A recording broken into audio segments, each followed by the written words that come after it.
ugu dambeeyay adduunka waxaa gilgilay xanuun loo yaqaano coronavirus ama COVID-19 oo adduunka aad u gilgilay. waxa uu ka bilaabmay dalka China magaalada Wuhan.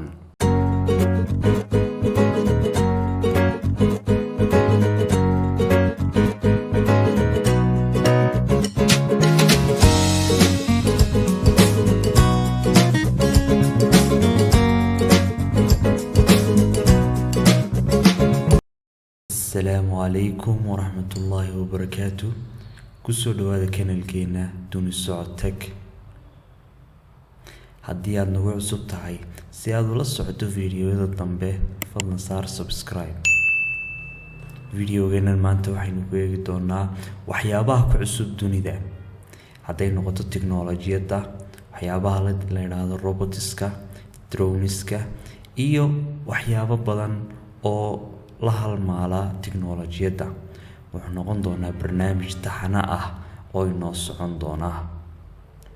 haddii aad nagu cusub tahay si aad ula socoto fiidiyada dambe fadlan saar subscribe. aaladda koowaad aynu fiidiyogeenan maanta kusoo qaadan doonaa waa mask ama waa marada lagu xidho afka. bilihii ugu dambeeyay adduunka waxaa gilgilay xanuun loo yaqaano coronavirus ama COVID-19 oo adduunka aad u gilgilay. waxa uu ka bilaabmay dalka China magaalada Wuhan.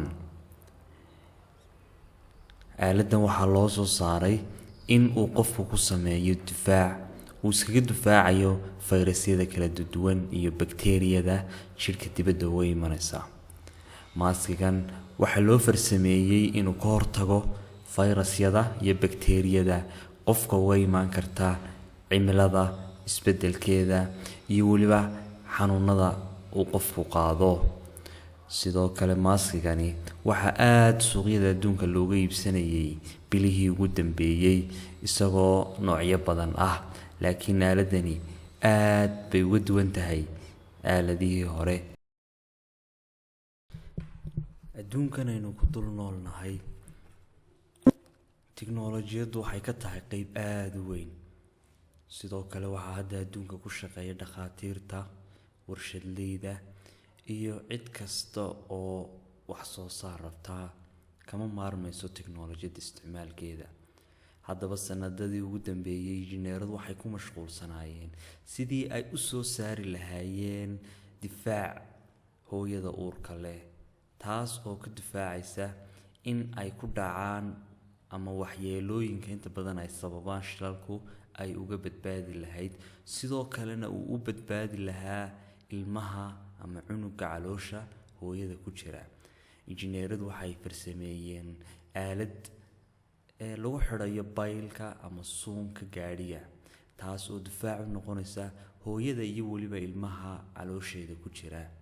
marka hore hooyadu waxa ay soo koraysaa gaadhiga, sidoo kale sidii caadiga ahayd ay u xidhanaysaa baylka, balse suunku ugu horeyn waxa uu ka difaacayaa in dhibaato soo gaadho ilmaha yar ee caloosha ku jira haddiiba ilaahay kuma keenee uu shil galo gaadhigu.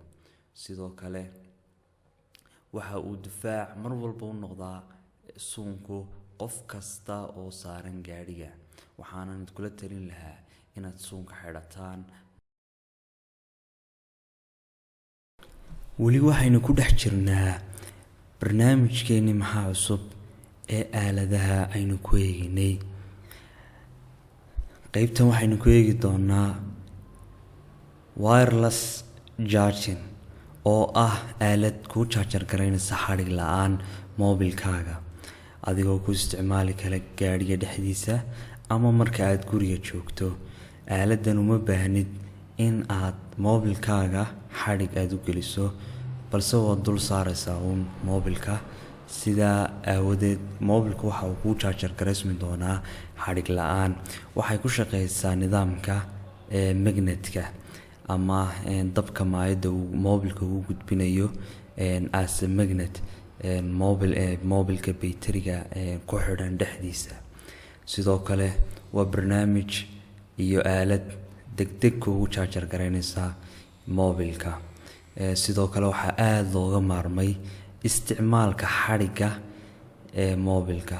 aaladaas ayaa la jaajar garaynayaa, isla aaladaasi waxa ay kuu jaajar garayn doontaa moobilkaaga si bilaa xadhig ah.